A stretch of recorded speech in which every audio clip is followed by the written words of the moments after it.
Hello, everybody. Coming from Etowah Mounds. It's my monthly visit, and I am headed back.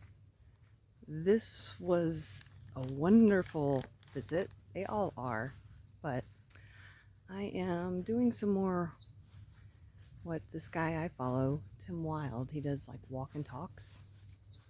And I definitely wanted to talk about this thing that came up. And bear with me because I'm still working with all these gadgets here. Let me see. Yeah.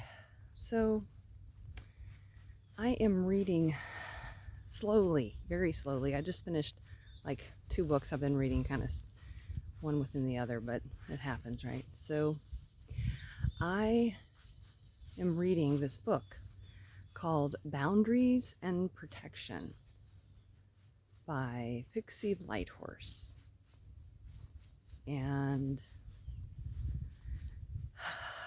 I caught up on some reading today because I got out here at 9:30. Brought my breakfast and lunch if I was going to be hungry. And so it's almost 2:30. So I was out here, yes, for most of the day today. Was going to stay longer, but I actually want to get home and take a nap and just chill. So I'll definitely be coming and doing this more where I come for longer times. But my whole point to that is that I was reading this book, catching up on the Boundaries and Protection book by Pixie Lighthorse. So each page just talks about these different ways that we can set our boundaries, different ways that we've allowed to not have boundaries, and where that all stems from. So it's, of course, a lot of different things. And this, these are things that we may already know, but it's really good when you finally are listening to what they're saying. So one of the pages, the way that she does this book is it's a very thin book, but she puts one thing and you read, this is one page. So today was wishing that we weren't here, wishing that we weren't doing this life.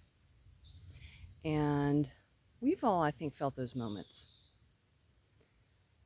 However, when we think that thought, it actually lessens our energy and makes us more susceptible to not wanting to be here.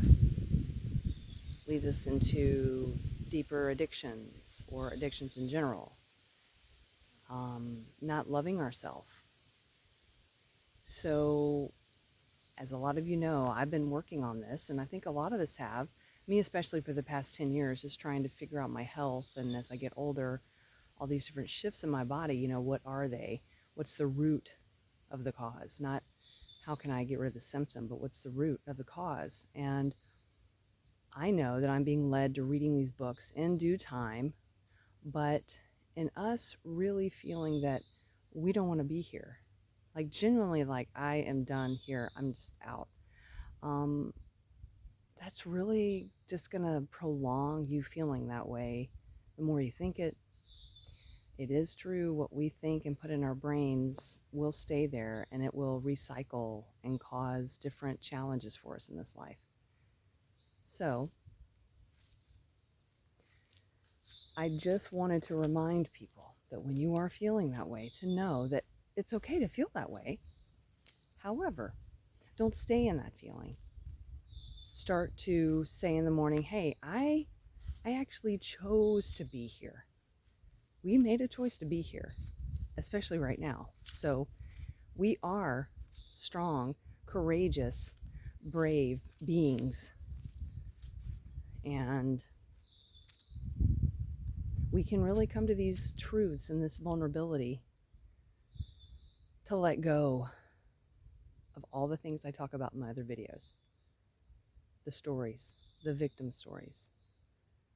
That, oh, this is what happened to me when I was, again, we can go through the stories and examine them and feel them for one last time and let them go. Yeah. That's really about all I wanted to walk and talk about today, because tomorrow is the new moon, and all the astrologers and the spiritual teachers are saying this is a doozy. But I feel in a good way, because new moons are new beginnings. What are we going to set for our new intentions for this month? So, yeah, maybe I'll read that thing, that page from Boundaries and Protection. Yeah. So thanks for watching. Just a little food for thought as always. Enjoy the rest of your day. Peace, love, and soul.